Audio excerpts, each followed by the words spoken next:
Es 1990. Una nueva década empieza con el Perú de rodillas. La hiperinflación de Alan García ha destruido el valor del trabajo y Sendero Luminoso ha llevado la guerra a las puertas de Lima. En este escenario de desesperación, un outsider toma el mando en Alberto Fujimori. Pero mientras las cámaras mostraban a un presidente recorriendo el país, en las sombras se instalaba un cáncer institucional. Un cáncer que cambiaría al Perú para siempre. Un diseño meticuloso para desmantelar cada contrapeso constitucional. Cada juez independiente y cada periodista crítico. Lo llamaron necesidad nacional, pero la historia lo recuerda como la economía inmoral. Un sistema donde la corrupción era el combustible principal para mantener un control absoluto. Hoy vamos a desclasificar los archivos de una década de conspiraciones, desde el autogolpe de 1992 hasta los escuadrones de la muerte y los tratos bajo la mesa con el FMI. Prepárate, porque esta es la anatomía de una dictadura que se disfrazó de democracia. El inicio del régimen de Fujimori tuvo un respaldo clave en el Fondo Monetario Internacional. Gracias a Hernando de Soto, Fujimori logró reinsertar al Perú en el sistema financiero mundial. Juan Carlos Hurtado Miller lanzó el Fugie Show. Los precios subieron, el dolor social fue inmenso. Que Dios nos ayude. Pero sorprendentemente, el pueblo no salió a las calles a protestar. Porque el miedo al terrorismo inhibía cualquier derecho ciudadano. Fujimori y Montesinos entendieron que necesitaban controlar la mente de los peruanos. Usaron psicosociales, campañas de manipulación masiva a través de los medios, para alimentar una opinión pública conservadora que pedía un gobierno fuerte. No importaban los abusos, si el pan bajaba o si un terrorista caía. Esa era la trampa. Mientras tanto, Fujimori construía escuelas y regalaba comida. Pero, ¿quién pagaba la cuenta? El dinero no venía solo del presupuesto oficial. Salía de donaciones japonesas irregulares y transferencias clandestinas del Sinan. El clientelismo ya era la base del régimen antes del golpe. Para 1991, el Congreso y el Poder Judicial eran estorbos para Fujimori. Empezó una campaña de desprestigio brutal. El presidente llamó al Palacio de Justicia el Palacio de la Injusticia. Acusó a los legisladores de trabajar para el narcotráfico. Estaba preparando el terreno emocional para lo que vendría. Bajo la excusa de la emergencia nacional, Fujimori logró que el Congreso le delegara facultades extraordinarias. Fue como darle las llaves de la casa al ladrón. Justo antes de que el plazo venciera, en noviembre, el Ejecutivo lanzó una avalancha, 126 decretos legislativos.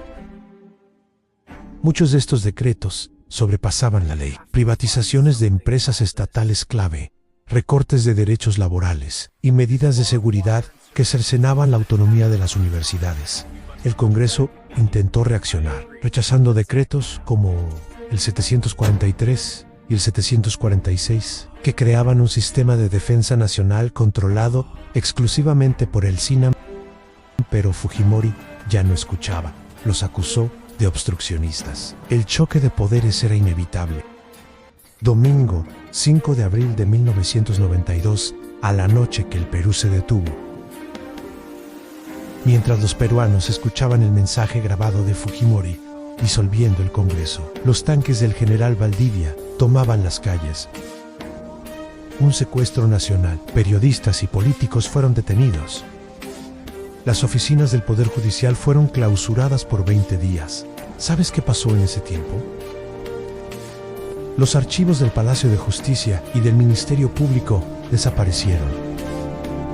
Información confidencial sobre corrupción y abusos fue llevada a lugares secretos por militares. Nunca volvieron a aparecer. Incluso su esposa Susana Higuchi denunció que el golpe era una respuesta a las revelaciones de corrupción que ella misma había hecho sobre la familia de Fujimori. Pero la narrativa oficial era otra. Era necesario para ganar la guerra. La comunidad internacional protestó, pero el ministro Carlos Bologna usó su prestigio para convencer al mundo. de que el Perú seguía siendo un buen lugar para invertir. El pragmatismo derrotó a la ética. Con el control absoluto, Fujimori y Montesinos rediseñaron la justicia a su medida. Removieron a los jueces honestos y colocaron a sus piezas a Blanca Nélida Colán en la Fiscalía y Luis Serpa Segura en la Corte Suprema. La impunidad estaba garantizada para los amigos del régimen. Aparecieron los tribunales sin rostro, jueces ocultos tras vidrios oscuros dictando sentencias sumarias. Si bien se capturó a líderes terroristas como Abimael Guzmán, gracias al trabajo del GEIN, una unidad que, irónicamente, trabajaba al margen de la red de Montesinos, el sistema también encarceló a miles de inocentes. Pero el pueblo aplaudía. Las encuestas daban un 95% de respaldo a esta reforma. Incluso el embajador de Estados Unidos, Anthony Quinton, veía en esto una oportunidad para alinear al Perú con los intereses de Washington. La democracia era secundaria, el orden y el mercado lo eran todo. El poder absoluto tiene un brazo armado en el Grupo Colina, un escuadrón de la muerte organizado, bajo la protección de Montesinos. Cuando el general Rodolfo Robles denunció las matanzas de Barrios Altos y La Cantuta, el régimen no investigó a los asesinos. Persiguió al denunciante. Robles terminó en el exilio. Lo mismo pasó con los oficiales constitucionalistas como Jaime Salinas Edó, quienes intentaron restaurar la democracia. Fueron encarcelados. El ejército fue purgado de oficiales honestos. Y cuando la justicia civil empezó a acercarse a la verdad sobre las masacres, Fujimori lanzó su jugada maestra, la Ley de Amnistía de 1995. En una sola noche, todos los militares responsables de violaciones a los derechos humanos fueron perdonados. El mensaje era claro: si matas por el régimen te protegerá. Los últimos años fueron un despliegue de cinismo puro. En 1997, Lima fue sede de una conferencia internacional contra la corrupción. Allí estaba Fujimori, inaugurando el evento junto a Blanca Nélida Colán y el contralor. Víctor Caso Layen era una burla cruel. El país anfitrión era el ejemplo mundial de cómo capturar un Estado. Susana Higuchi seguía denunciando el saqueo de ONGs. La caja de pensiones militar estaba siendo vaciada. Y Eltsin interceptaba las llamadas de cada opositor. Pero las grabaciones secretas de Montesinos, los famosos Vladavideos, ya estaban capturando cada soborno, cada trato con empresarios y dueños de canales de televisión. La red era tan vasta que acabó por asfixiar al propio régimen. La economía inmoral que construyeron para durar décadas terminó colapsando bajo el peso de su propia basura. La historia de los 90 en el Perú no es solo sobre un presidente, es sobre cómo una red encubierta puede derribar una democracia. Desde adentro, usando el miedo y el dinero. ¿Crees que las instituciones de hoy son lo suficientemente fuertes para evitar que esto se repita? ¿O el sistema de la economía inmoral sigue vivo entre nosotros?